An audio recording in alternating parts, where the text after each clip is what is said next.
राष्ट्रिय प्रजातन्त्र पार्टीमा हामी त्यत्तिकै केटाकेटीको गुच्चा खेल्नलाई लागेका होइनौँ। हामी यो राजनीतिकमा त्यत्तिकै आएका होइनौँ। तपाईलाई लाग्छ होला नेता बन्न त हिजो पनि नेता थियौँ त, अभियन्ता भएर जहाँ पनि हा गरेकै थिए, तपाईहरुभन्दा ठुलो भिड हुन्थ्यो। आज बरु स्वतन्त्र नागरिक हामीसँग जोडिएका छैनन्। किन हामी जोडियौँ भने हामीसँग जम्मा 3टा विकल्प छन्। अब एउटा विकल्प यिनीहरूले देश लुटे, हामी टुलु टुलु हेरेर बस्ने। अर्को विकल्प यिनीहरू लुटेर आउन्, यिनै लुटेरासँग मिलेर देश लुट्ने। अर्को विकल्प यी लुटेर आउने चोरोनी फटाउन्, हामी सबै मिलेर यिनका विरुद्धमा सडक सदन सङ्घर्ष गर्ने र यिनको अन्त्य गर्ने भन्यौँ। हामीले त्यो बाटो रोज्यौँ र त्यो भएर प्रजातन्त्र पार्टीमा आएको। हामी नाच्न आएको होइन, यहाँ रमाइलो गर्न आएको होइन। तपाईँलाई याद छ हिजो यतिखेर म लमजुङमा थिएँ। हिजो 4वटा कार्यक्रम लमजुङमा गरियो, राति 8, 9, 10 बजेसम्म। राति सुत्न पाएको छैन। आज भक्तपुर आइएको छ, अझै 3वटा कार्यक्रम छन्। अनि तपाईँ यहाँ सेल्फी र फोटो खिच्न आएको भन्नुहुन्छ मलाई।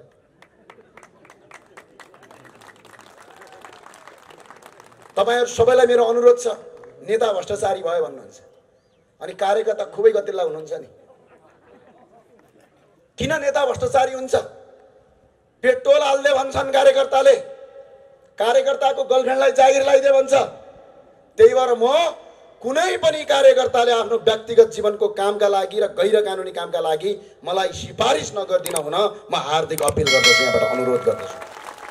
अर्थात् राजा आउलान् र हजुर हामीलाई मन्त्री बनाइदिलान् भनेर मागे होइन।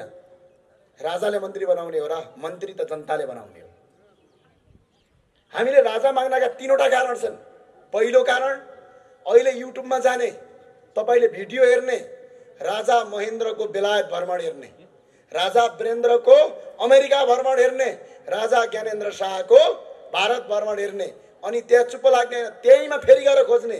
राष्ट्रपति डाक्टर रामवरण यादवको अमेरिका भ्रमण हेर्ने, महारानी राष्ट्रपति विद्यादेवी भण्डारीको भारत भ्रमण हेर्ने, अनि त्यसपछि हेर्ने तपाईँ यदि नेपाली हो भने तपाईँको शिर झुक्छ, तपाईँ लासले भुतुक्क हुनुहुन्छ। राजा विदेशीलाई दास बनाउनलाई पनि यो देशमा आवश्यक छ भनेर हामीले राजतन्त्रको परिकल्पना गरेका, हामीले त्यतिकै गरेका होइन। हाम्रा हातहरू थमाएका हौँ, बाँचिएका छैनन्। हाम्रा हातहरू थमाएका हौँ, बाँचिएका होइनन्। बाघ निधाएको हो, मरेको होइन। बाघ निधाएको मरेको होइन। बाघ राजा हो, आज पनि निधाएको मात्रै हो, मर्या होइन। त्यही भएर हामी प्रति झगडा गरौँला, लडाइँ गरौँला, मतपत्र खाउँला, सुन्ने मुखुन्डे लगाउँला नसोचे हुन्छ। त्यो कल्पनाभन्दा धेरै माथिको कुरा हो। त्यही भएर हामी शक्तिशाली बनेर जान आवश्यक छ। अब म सागुनारायण नगरपालिकाको डाटा सुन्न को तयार हो? हात उठाउनुहोस्। तयार हो? देश राजाको घर, राजा यो देशको घर मूल्य हो। यी अहिले दलका नेताहरू भाडामा बसेका, भाडामा आएका मान्छे हुन्। त्यही भएर यिनलाई देशको माया छैन। त्यही भएर यो देशलाई करणकार गरिराखेका छन्। मैले वास्तविकता कुरा भनेको, हामी रमाइलो गर्न आएका होइनौँ। रमाइलो गर्दै भइदिया भए नाचेर बस्थ्यौँ, हामी आफ्नो शरीरमा भाला खाएर बस्दैनथ्यौँ। त्यही भएर सबैलाई अनुरोध छ, सिरियसली सुनौँ। मैले हामीले यो कुरा किन भनिरहेछौँ भन्ने कुरा पनि बुझौँ। हामी कुनै सेलिब्रिटी बन्नलाई, कुनै चर्चित बन्नलाई, कुनै मजाक गर्नलाई आफ्नो जीवन दाउमा ला होइन। यो मुलुकलाई परिवर्तन गरिन्छ, हजारौं जनतालाई यही देशमा रोजगारी सिर्जना गरिन्छ र यो देशलाई अगाडि बढाइन्छ भनेर हामी राजनीतिमा उभिएका हौँ। त्यो भएर हामी रमाइलो भन्दा एकपटक हामी यो देशलाई रमाइलो गऱ्यौँ त। जनवादी गीतमा छमछमी नाच्यौँ, दाइलाई काट्यौँ, भाइलाई काट्यौँ, काट्दा त देश बन्दैन रहेछ त। रमाइलो गरेकै हो त। तर त्यो रमाइलोले आज मुलुक बन्यो? काटेको रगतले मुलुक बन्यो? बनेन। त्यो भएर हामी कुनै पनि कुरालाई संवेदनशील भएर हामीले हरेक कुरालाई आत्मसात गर्नुपर्छ। हामीहरूले जुन हिसाबले काम गरिरहेका छौँ, कुरा गरिरहेका छौँ, त्यो एउटा कानले सुन्ने, अर्को कानले उडाउने भए त्यसको कुनै महत्त्व रहँदैन, त्यसको कुनै अस्तित्व रहँदैन। र त्यो बरु भन्नुभन्दा नभनेकै राम्रो हुन्छ, आउनुभन्दा नआएकै राम्रो हुन्छ। त्यो भावनाले मैले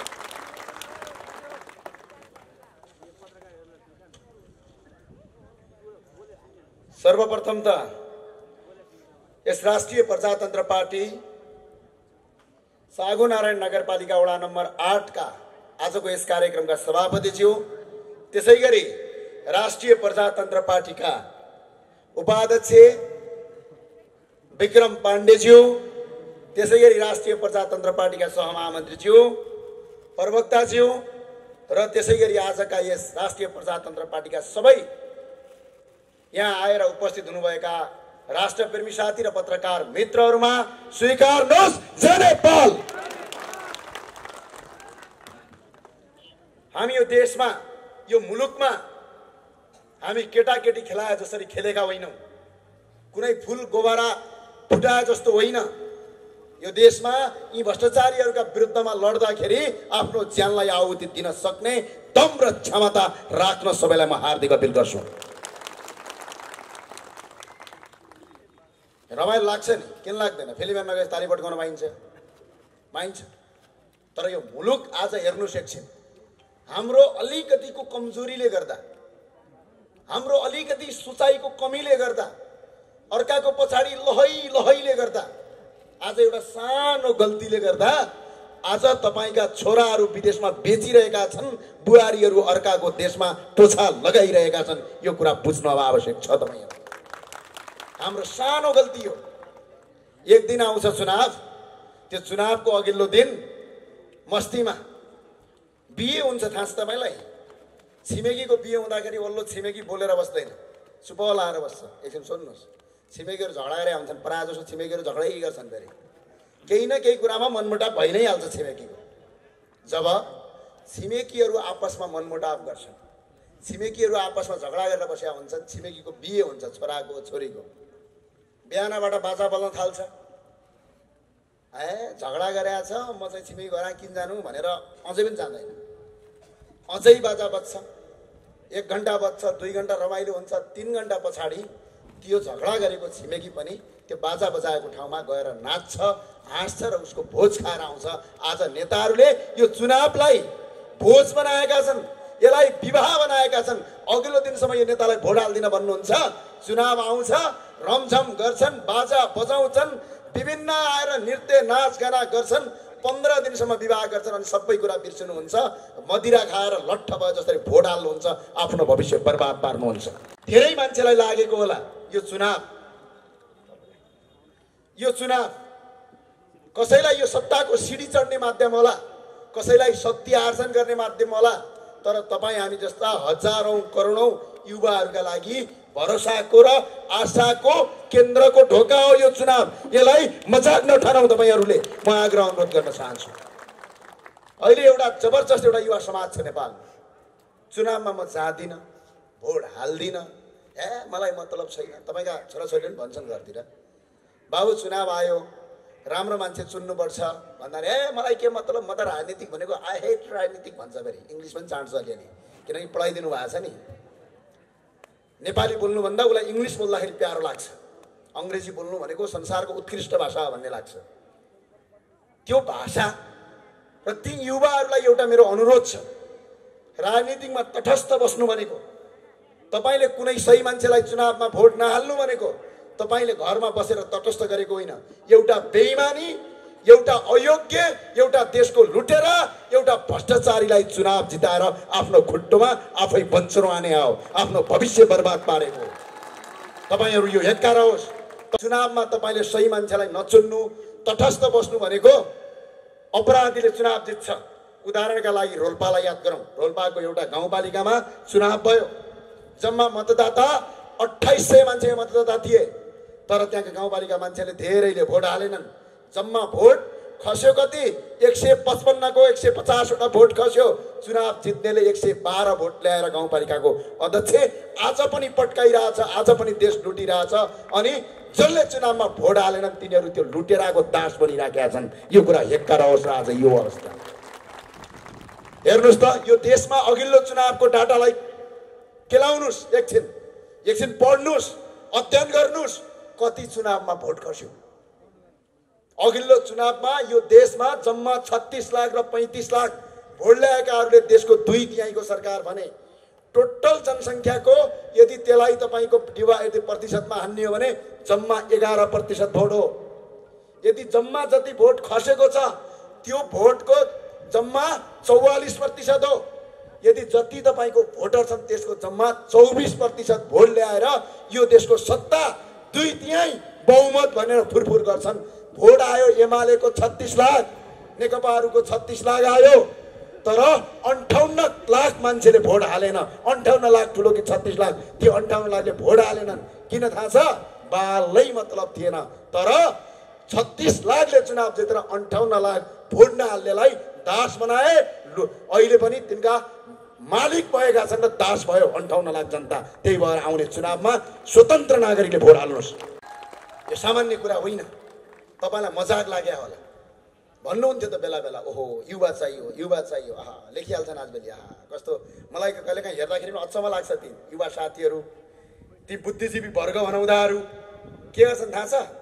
मेक्सिकोमा 35 वर्षको एउटा विद्यार्थी राष्ट्रपति भयो। फेसबुकमा स्टाटस लेख्छन्, हाम्रो देश बुढा नेताहरूले बिगारे हौ लौ, त्यो भएर हामी मेक्सिकोको राष्ट्रपति युवा चाहियो भन्छौँ। अनि हामी जस्ता 30 वर्षका युवा यो राष्ट्रिय प्रजातन्त्र पार्टीको प्रवक्ता छौँ, हामीलाई समर्थन गर्नुको सट्टा कुरा काटेर बस्छन्। अनि यस्ता युवा हुन्छन्। अनि यसरी हुन्छ। मेक्सिकोको 35 वर्षको मान्छे प्रधानमन्त्री राष्ट्रपति भयो भनेर ट्विट गर्छन् केही भनाउँदा बुद्धिजीवीहरू, केही भनाउँदा पत्रकारहरू भनाउँदाहरू भन्छु, जो एनजिओ आइएनजिओको फन्ड मात्र यिनीहरू चल्छन्। यिनीहरूका मालिकहरू नेपाली होइनन्, मालिक पनि विदेशी छन् यिनीहरूका। हामीलाई थाहा छैन भने नेपालमा पत्रकारिता क्षेत्रमा, आम सञ्चारको क्षेत्रमा, डिफेन्सको क्षेत्रमा तपाईँको विदेशी लगानी लगाउन पाइँदैन, विदेशी मान्छे मालिक बन्न पाइँदैन। आज यो देशका मूलधारका मुख्य पत्रिका विदेशीले चलाउँछ। तिनीहरू के गर्छन् थाहा छ? मेक्सिकोको 35 वर्षको मान्छे प्रधानमन्त्री भयो भने लेख्छन् सारा। तर जब यो देशको एउटा विद्यार्थी राजनीति गर्ने उमेरको राजेन्द्र लिङ्गदेल यो देशको पार्टीको अध्यक्ष, 30 वर्षको मान्छे म यो देशको प्रवक्ता छु, हाम्रा विरुद्धमा लेख्न पाए अरू केही गर्दैनन् र विरुद्धमा ट्विट गर्छन्। अनि 70 वर्षका केपी ओली र शेरबहादुर देवाललाई भोट हाल्छन्। अनि यो देश, अनि यही हो अवस्था, यही हो अवस्था भन्ने बेला विदेशका युवालाई।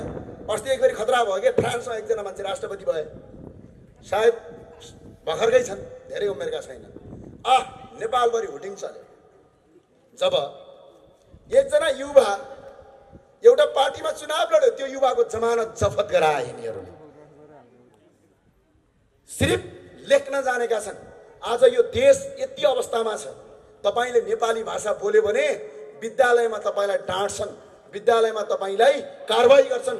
म यहीँबाट घोषणा गर्न चाहन्छु राष्ट्रिय प्रजातन्त्र पार्टीका युवा साथी र विद्यार्थी साथीहरूलाई, प्रत्येक स्कुल अब चेक गर्नुहोस्, जहाँ नेपाली भाषा बोल्दाखेरि कारबाही गर्छ भने त्यो स्कुल बन्द गर्नुहोस्। यो देश नेपाल हो, नेपाली बोल्न पाउनुपर्छ। यहाँ अङ्ग्रेजीको देश होइन यो। हामीले पटक पटक बोक्यौँ।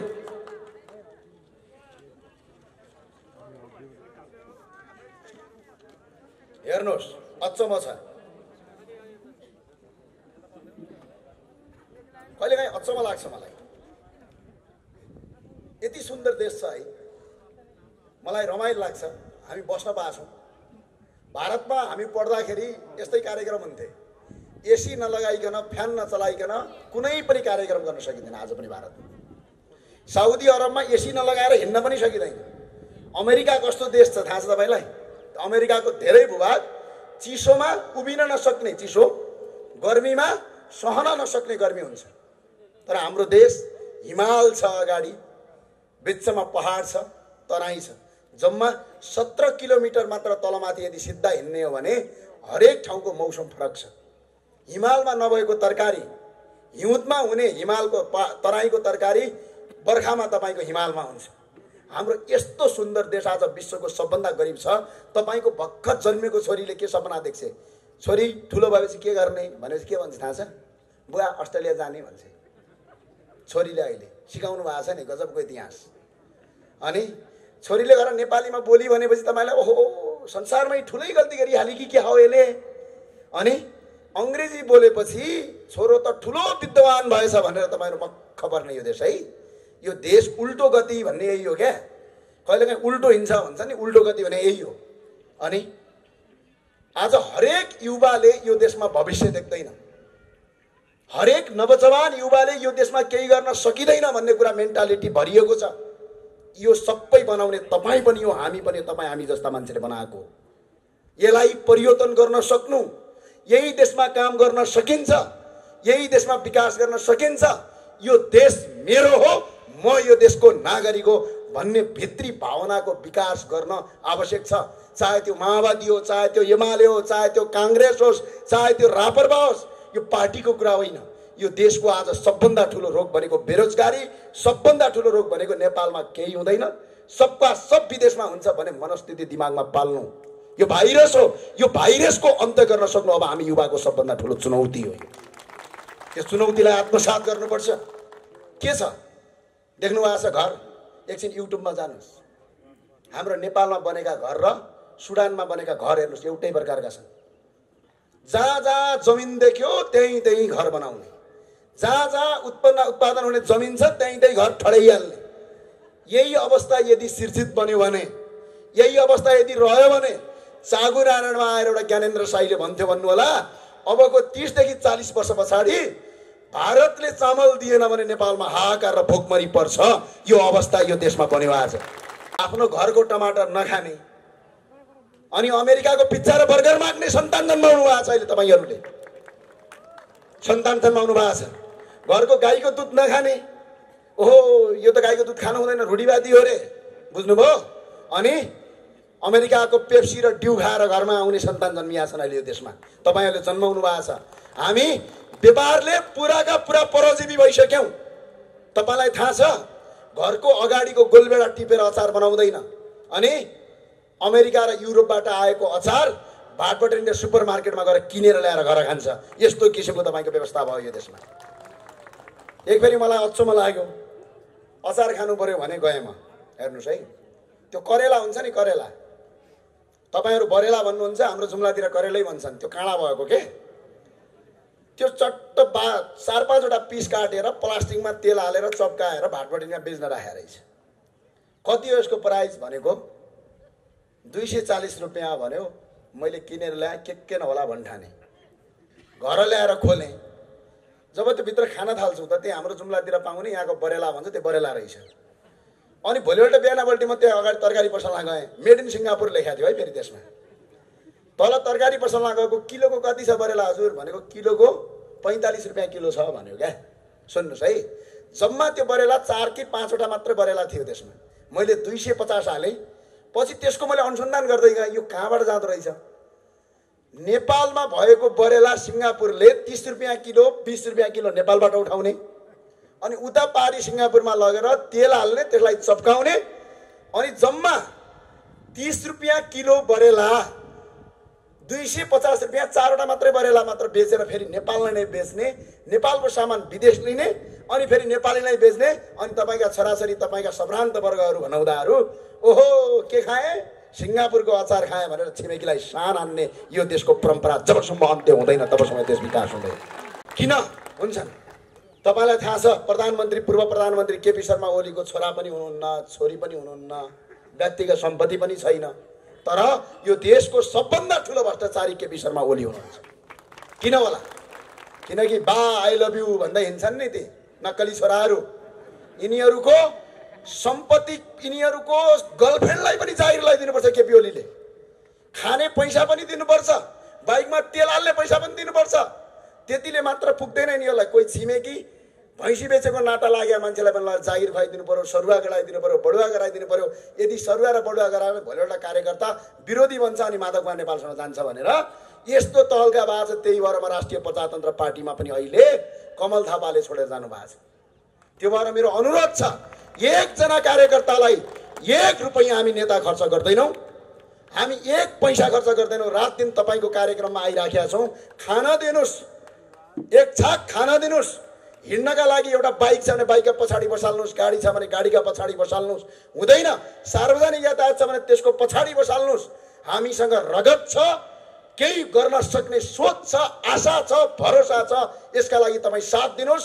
20 वर्ष यो देशमा काम गरौँ, त्यसपछि देश विकास भएन भने भन्नु होला, यो देश विश्वको सुन्दर देश बनाउन सक्छौँ हामी। तपाईँले अहिले नै यहाँ राजा साहबले यहाँ कार्यक्रम गर्नुभएको छ, थाहा होला यो पीडा, मैले भन्नु पर्दैन। अहिलेदेखि नै दाई भन्ने होइन, दाई तेल हालिदिनुहोस्, त्यही भएर कार्यक्रममा आइन भन्ने। के का लागि हामीले तेल हालिदिने तपाईँहरूलाई? के का लागि हालिदिने? भोलि यो देश बन्यो भने हाम्रा सन्तान मात्रै पढ्ने हुन्, यो देश विकसित भयो भने हाम्रा सन्तानले मात्रै भोग्ने हुन्। नेता पनि बन रे, पैसा पनि देऊ रे, बाइकमा तेल पनि हाल्देऊ रे, कार्यक्रम पनि गर्देऊ रे, चिया नास्ता पनि खुवाइदेऊ रे। यो बाबा हामी विनोद चौधरी हो भने नेता जस्तो भिकारी कोही पनि हुँदैन। तपाईँ धनी हुनुहोस्, हामी गरिब हुन्छौँ। हामी गरिब भयौँ भने तपाईहरू जनता धनी भयो भने बत्ता देश बन्ने हो। संसारको सबभन्दा देश कतिखेर गरिब हुन्छ भने नेता धनी भयो भने देश बर्बाद हुन्छ। हामीलाई गरिबै हुन दिनुहोस्, तर एक छाक खान दिनुहोस्, कहीँ भेटेको बेला चिया खुवाउनुहोस्। अनि यसो नगर्नु, कहिलेकाहीँ कार्यक्रममा जान्छु म, ओ ज्ञानेन्द्र साई आएछ हा भन्छन् पहिला है, मन्दिरमा गएर टिका लगायो। अनि हामी त 10 रुपियाँ दिने हो पुजारीलाई, त्योभन्दा बढी त दिँदैनौँ, किन छैन हामीसँग। अनि के भन्छन् थाहा छ, खासु गरेर यतापट्टि, ज्ञानेन्द्र साई आएको यार 5000 हाल्ला भनेको त 10 रुपियाँ पो हाल्यो अरे है। सुन्नुहोस् यहाँ, हामी ज्ञानेन्द्र साई विनोद चौधरी हो भने हामीसँग 10 रुपियाँ हाल्दा पनि हामीले 10 पटक सोच्नुपर्छ। तपाईहरू हामीलाई भ्रष्टाचारी बनाउने कि नबनाउने भनेको नेपालका तमाम तपाईँ समर्थकको हातमा छ। तपाईँ निस्वार्थ चुनाव जिताइदिनुहोस्। 1 रुपियाँ पैसा खाएर होइन, 1 रुपियाँ पैसा नखाएर चुनाव जिताउनुहोस्। आफ्नो व्यक्तिगत स्वार्थभन्दा माथि राष्ट्रिय स्वार्थ राखेर चुनाव जिताउनुहोस्। त्यसपछि तपाईँको राम्रो मान्छेले काम गर्छ। चुनावको बेला 10 करोड खर्च गरेर लाउने, अनि भोलि चुनाव जितेपछि 20 करोड खान्छ नि। यहाँको नगरपालिका अहिले मेयरले खाए जस्तरी भएर सुध्रिनुहोस्। मेरो अनुरोध छ, मेरो आग्रह छ, सबैलाई मेरो अनुरोध छ। अहिले स्थानीय तहको चुनाव हुँदैछ। यो चागुनारायण नगरपालिकामा पनि राष्ट्रिय प्रजातन्त्र पार्टीका प्रत्येक यहाँका उम्मेदवारले कसम खानुपर्छ, मन्दिरमा गएर भ्रष्टाचार गर्नु आफ्नी आमाको रगत खानु बराबर हो भनेर। चुनावको उम्मेदवार घोषणा हुनभन्दा अगाडि यदि गर्नु भएन भने आचार संहिताभित्र पर्दैन। चुनाव जितिसकेपछि त्यो कसम खानुस्। र अर्को, तपाईँ 1 रुपैयाँ पनि खर्च नगरेर चुनावमा जानुहोस्। जिते जितिन्छ, हारे हारिन्छ, तर चुनाव हारिन्छ जनताको मनबाट हारिँदैन, स्वाभिमानबाट हारिँदैन। त्यसका लागि म हार्दिक अपील गर्न चाहन्छु। आजकल बडा अचम्म भन्छन्, के भन्छन् थाहा छ? हामीलाई राजावादी भन्छन्। हामीलाई राजावादी भन्छन्, थाहा छ तपाईँलाई? थाहा छ कि छैन? यो देशको माटोलाई माया गर्ने, यो देशको धर्मलाई माया गर्ने, यो देशको भूगोल र नेपाली माटोको सिद्धान्तलाई माया गर्नलाई राजावादी भन्दाखेरि हामीलाई गौरव लाग्छ। अब सुन्नुहोस्, यो देशको माटो, यो देशको भूमि, अहिंसा मन पराउने हामी राजावादी हौँ भने यो देश लुट्ने, हिंसा गर्ने, बम पट्काउने, विदेशीको तपाईँको कट्टु सम्मत हुनेलाई हामी के भनौँ? चोर फटा दलाल भन्छौँ। हामी गौरव गर्ने बेला आएको छ। रगत हाम्रो बगेको छ, माटो पुरै भिजेको छ। रगत हाम्रो बगेको छ, माटो पुरै भिजेको छ। पूर्व मेचीदेखि पश्चिम महाकालीबाट रापरवा ज्राज्रुक उठेको छ, ज्राज्रुक उठेको छ। तपाईहरूलाई धेरै धेरै धन्यवाद छ। हामी विभिन्न आमसभामा गएका छौँ, लहर चलेको छ, तर यो लहरलाई सही ठाउँमा सही रूपमा प्रयोग गर्न सक्नु अब हामी नेतृत्वको चुनौती पनि हो। यसलाई हामीले सही ठाउँमा सेफ ल्यान्डिङ गर्नुपर्छ। आज कार्यकर्ताहरू, पार्टीका विभिन्न नेताहरू उनका पार्टी छोडेर यहाँ आएका छन्, त्यत्तिकै आएका छैनन्। राजेन्द्र लिङ्गदेलज्यूको सोच, हाम्रा पार्टीका नेताहरूको विचार र आजसम्म भ्रष्टाचार नगरेका कारणले जनता जोडिएको हो। यी जनतालाई सही ठाउँमा राख्नु हाम्रो अब कर्तव्य हो। झुक्ने छैनन् शिरहरू, झुक्ने छैनन् शिरहरू जति काट्न खोजे पनि, झुक्ने छैनन् शिरहरू जति काट्न खोजे पनि, ढल्ने छैन आशाका किरणहरू, ढल्ने छैनन् आशाका किरणहरू जति बदनाम गर्न खोजे पनि, जति बदनाम गर्न खोजे पनि। भन्न चाहन्छु, तपाईँ जति सक्नुहुन्छ विभिन्न पार्टीका साथीहरू हामीलाई खुइल्याउनुहोस्। तपाईँको जति हिम्मत छ अझै नङ्ग्याउनुहोस्, किनकि हामी गल्ती गरेका छैनौँ। हिम्मत छ ज्ञानेन्द्र साईले 10 रुपियाँ खायो भन्ने, ल हिम्मत छ भने निकाल अडियो काण्ड, निकाल भिडियो काण्ड। एकपटक मैले भनेको थिएँ, के थाहा छ? यो देश तपाईँ हाम्रा पुर्खाले आर्जेका हुन् भनेको थिएँ, अनि यो देश के अङ्ग्रेजका पुर्खाले आर्जिया हो? हामी नेपालीकै पुर्खाले आर्जेको। यो अडियो काटेर खुब भाइरल गरिरहेछन्। अझै काट, अझै हाल, अझै भाइरल गर। यो किनकि यो देश आज पनि हामी छाती खोलेर भन्छौँ, तपाईँ हाम्रा पुर्खाले आर्जेको हो, अंग्रेजका पुर्खाले आर्जे होइन। संसारमा सबभन्दा ठुलो कुरा इमान हुन्छ, बेइमानहरू हुँदैन।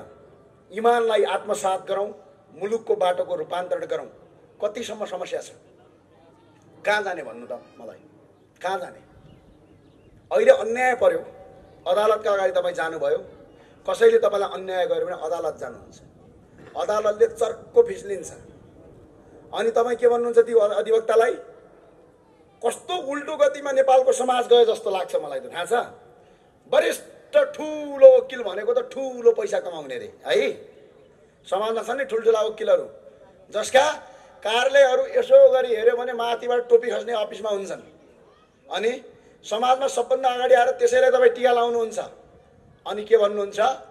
ठुलै वकिल रे, अनि सम्मान दिने रे। तपाईँलाई याद छ वकिल कतिखेर ठुलो हुन्छ? जब त्यसले चोर फटा अपराधीलाई अदालतबाट जिताउँछ, मोटो रकम लिन्छ, तपाईँको रगत चुस्छ, त्यो मान्छे ठुलो वकिल बन्छ। अनि तपाईँ त्यही ठुलो वकिललाई माला लाउनुहुन्छ। यो समाज आज त्यसरी बिग्रेको छ। बेरोजगारी छ आज। यो देशको बेरोजगारीको मुख्य स्रोत भनेको तपाईँ हामी हो। तपाईँ हामीले कल कारखाना खोल्ने मान्छेलाई सम्मान गरेर उलाई कल कारखाना खोल्न लगाउनुको सट्टा चन्दा माग्यौँ, बम पट्कायौँ, अनि विदेश पठायौँ। अनि यही देशको सामान प्रयोग गरेर लाउनुको सट्टा हाम्रा बाबुबाजेले अहिले पनि हाम्रो देशको कपडा लाउनुहुन्छ। त्यो कपडा लगाउँदाखेरि तपाईँ घिन मान्नुहुन्छ। यो देश आज अविकसित हुनुको पछाडिको मुख्य कारण तपाईँ हामी हो, यहाँ अरू कोही पनि होइन। विदेशी आयो भन्छन्। यो देशमा तपाईँ हामी यदि शक्तिशाली भइदिया भए, तपाईँ हामी यदि मजबुत भइदिएको भइदिया भए विदेशीले आएर यहाँ शासन गर्न सक्छ, हिम्मत छ। उदाहरणका लागि तपाईँको घर, तपाईँको घरमा तपाईँ बलियो हुनुहुन्छ भने तपाईँको घर अर्को छिमेकीले भाँड्न सक्दैन। तपाईँको घर बलियो नभएका कारणले गर्दा छिमेकीले भाँड्छ र त्यसमा तपाईँको घरै ध्वस्त पार्छ। आज कांग्रेस एमाले माओवादीहरू आपसमा लडेर यो देश विदेशीले लग्यो र विदेशीले अहिले शासन गरिरहेछ यो देशमा। हिजो नेपाल प्रहरीको आइजिपी बनाउनका लागि इन्डियन एम्बेसीलाई सोध्ने रे, ए बाबु सोध्छौ किन, ढोटी टोपी फुकालेर जाऊ न, पाउ पर, त्यसपछि यो देशमा तिमीलाई जनताले गद्दार हो भनेर घोषणा गर्नेछन्। यस्तो अवस्था आयो आज यो देशमा। थाहा छ तपाईहरूलाई, बिहान बेलुका यो देशमा केही पनि हुँदैन भन्ने विकास भयो। एउटा म शिक्षाको बारेमा अलिकति कुरा गर्न चाहे। त्रिचन्द्रमा हामी पढ्दाखेरि हामी 3 जना साथी थियौँ। एकजना साथी कलेजै नआउने, जहिले पनि त्यसको होमवर्कसम्म हामीले गरिदिनु पर्ने, आउँदैन आउने। ऊ त्यहाँ मत्स्य गाउँतिरको एकजना नेवार समुदायको साथी हुनुहुन्थ्यो। एकजना साथी पूर्वी नेपालको हुनुहुन्थ्यो, बडा धरुन्दार हुनुहुन्थ्यो, पढन्थे 1 नम्बर पढ्ने है। अब हामी चाहिँ मध्यम वर्गीय थियौँ, त्यति ट्यालेन्ट पनि थिएनौँ, त्यति धेरै पढ्दै नपढ्ने पनि थिएनौँ। त्यस पछाडि हाम्रो पढाइ सकियो। त्यस पछाडि हामी बाहिर पढ्न गएँ। म साथीहरू बिचमा केही सम्पर्क भएन। करिब 10-11 वर्ष पछाडि अस्ति त्यो साथीको मेरो भेट भयो। त्यसपछि हामीले भन्यौँ, ओहो हाम्रो त्यो कलेज पढेका साथीहरू एकछिन भेटघाट गर्नु पर्यो भन्यो। हामी भेटघाट गऱ्यौँ। जो हाम्रो कलेजमा हाम्रो स्कुलमा जुन टपर थियो नि, त्यो टपर अहिले पनि 35,000 रुपैयाँमा अर्काको स्कुलमा पढाउने काम गर्छ। हाम्रो ब्याचमा जो सबभन्दा तपाईँको लुजर थियो नि, जसले पढ्न पनि राम्रोसँग आउँदैन थियो, त्यो अहिले 65 जना मान्छेलाई रोजगारी दिएर बसेको छ। अब तपाईँहरूले मलाई भनिदिनु पर्यो, म विद्वान कसलाई भनौँ? मेरो कलेजमा A²+B² जानेको टपरलाई म विद्वान भनौँ कि सर्टिफिकेट होइन भने ऊ त PhD पनि गरिसक्यो, करिब PhD को लाइनमा छ। अब 1-2 वर्षपछि डाक्टर साहब बन्छ। अब म त्यसलाई विद्वान भनौँ कि जो आफै उभिन नसकेर अर्काकोमा जागिर खाएर बसिराखेको छ? त्यसलाई म विद्वान भनौँ कि जसले आफू त बाँचेको छ 65 जनाको परिवार पनि पालेको छ र 65 जनालाई रोजगार पनि दिएको छ, तर त्यसको सर्टिफिकेट ISC पनि पास गरेको छैन। अब म विद्वान कसलाई भनौँ? नेपाली सोसाइटीले, नेपाली समाजले A²+B² जानेका रटन्ते बहादुरलाई विद्वान भन्छ, जसले क्रिएसन गरेर काम गरे त्यसलाई गवार भन्छ। जबसम्म यो देशमा यो किसिमको पद्धतिको अन्त्य हुँदैन तबसम्म यो देशमा केही पनि हुँदैन। यो अब हामीले चुनौतीका साथ अगाडि गर्नुपर्छ। म अहिले पनि विद्यमान त्यो सर्टिफिकेट लगेकोलाई भन्दिनँ। विद्यमान जसले आफूले मात्र जानेन अरूलाई सिकायो र अरूलाई पेट पाल्न सिकायो, विद्यमान मेरा लागि त्यो हो। मेरा लागि त्यो डफर हो। त्यसका लागि मैले आग्रह गरेँ अबको शिक्षा नीति बिल्कुलै परिमार्जन गर्न आवश्यक छ। तपाईहरुलाई थाहा छ तपाईका छोराछोरी जति पढे त्यति बिग्रिया किन हुन्छ? एकछिन सम्झिनुस् त। यो देशमा बेरोजगार को छ? 8 क्लास पढेको मान्छे कोही बेरोजगार छ? 5 क्लास पढेको छ? काम गर्छ के? कि त श्रमको काम गर्छ, कि त मेकानिकलको काम गर्छ, कि त खन्ने काम गर्छ। यो देशमा सबभन्दा बढी बेरोजगार सबभन्दा बढी डिग्री पढेको मान्छे छ। किन बेरोजगार होला? किनकि हामीले त्यो शिक्षामा आजसम्म जो नेपालको शिक्षा छ त्यो शिक्षाले गरी खान सिकाएन। सिर्फ बेरोजगार उत्पादन गर्ने अंग्रेजको एउटा कल्पना थियो। कसरी इन्डिया र साउथ एसियनहरूलाई बेरोजगार बनाउने, डफर बनाउने, त्यो शिक्षा नीति लागू गरेर आज हरेक जनता आज बेरोजगार छ। आफ्नो देशप्रति माया गर्नुको सट्टा विदेशप्रति माया गर्छ, अंग्रेजप्रति माया गर्ने बनाएका छन्। त्यही भएर अबको हाम्रो विकल्प यो शिक्षा नीतिलाई व्यापक परिमार्जन गर्न आवश्यक छ। होइन भने यो देश बच्दैन, यो मुलुक बच्दैन। तपाईहरुले चुनाव किन हारेको थाहा छ? सम्झिनुस् त एकछिन। जो कर्मले हिन्दू हो है, यसो हात गर्छ, रक्तिम क्रान्तिकारी भन्छ, गएर जसले हिन्दू धर्म मान्छ त्यसैलाई भोट हाल्छ। सम्झिनुस् एकछिन। तपाई जो कर्मले हिन्दू हुन्छ, जो तपाई जन्मले हिन्दू हुनुहुन्छ, जसले यो देशको हिन्दूलाई मार्यो, जसले मन्दिरमा मान्छे काट्यो, जसले मन्दिरमा गएर दिशा गर्यो, आज उसैलाई तपाईले चुनाव जिताएर 64 सालमा सबभन्दा ठुलो दल बनाएन। किन? किनकि तपाईको सोच, तपाईको विचार बिल्कुलै विदेशवादी बनेको छ। यसलाई परिमार्जन नगर्दासम्म राष्ट्रिय प्रजातन्त्र पार्टीले चुनाव जित्दैन। यसलाई परिमार्जन गर्न आवश्यक छ। आज अघि नै भनिसक्नुभयो, एउटा किराँतको छोरा। धर्ममा अहिले पनि हाम्रो अध्यक्षले कोलममा किराँत लेख्नुहुन्छ। एउटा किराँतीको छोरा यो देशमा हिन्दू धर्म बचाउनुपर्छ भन्नुहुन्छ। जो कर्मले, जुन जन्मले हिन्दू हुनुहुन्छ तिनीहरू हिन्दू धर्म मास्नेलाई भोट हाल्नुहुन्छ। अनि तपाईको हात बन्दा बेइमानी, तपाईको हात बन्दा त्यो बेइमानी हात संसारमा कुनै पनि हात हुँदैन जसले आफ्नो घर आफै भत्काउनका लागि मतदान गर्छ। त्यो भएर तपाई अब नयाँ किसिममा अगाडि बढ्नुहोस्। हामीले धर्मलाई, यो देशको धर्मलाई सिर्फ हामीले धर्म मात्र होइन, हामीले सपना देखेका छौँ। यो देशमा आज पनि विश्वको सबभन्दा 2वटा ठुला धर्म, एउटा हिन्दू, एउटा बुद्ध, अर्को किराँत। यी 2वटा धर्मको पवित्र स्थल यो देशमा छ।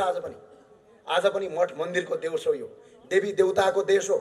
यो देशमा हामीले यो धर्मलाई यदि अर्थतन्त्रमा हामीले परिमार्जन गर्यौं भने, जसरी मक्का मदिना जाँदाखेरि हज कमिटीहरूका मुसलमानहरू गएर झन्डै साउदी अरबको 24% जीडीपी तपाईको मक्का मदिनाको हजबाट आउँछ।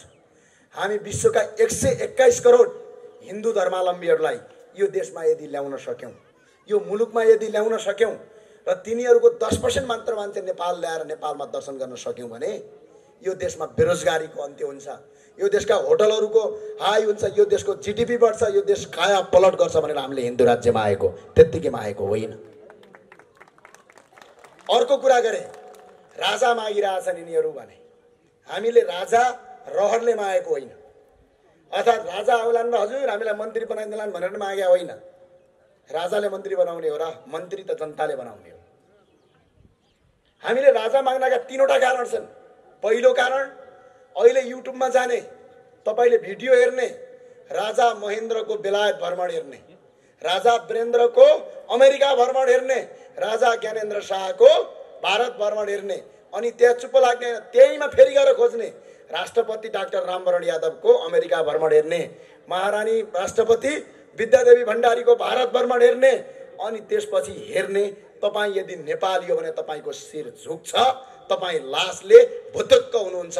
राजा विदेशीलाई दास बनाउनलाई पनि यो देशमा आवश्यक छ भनेर हामीले राजतन्त्रको परिकल्पना गरेका। हामीले त्यतिकै गरेका होइन। घर बिना तपाईलाई थाहा छ मौरीको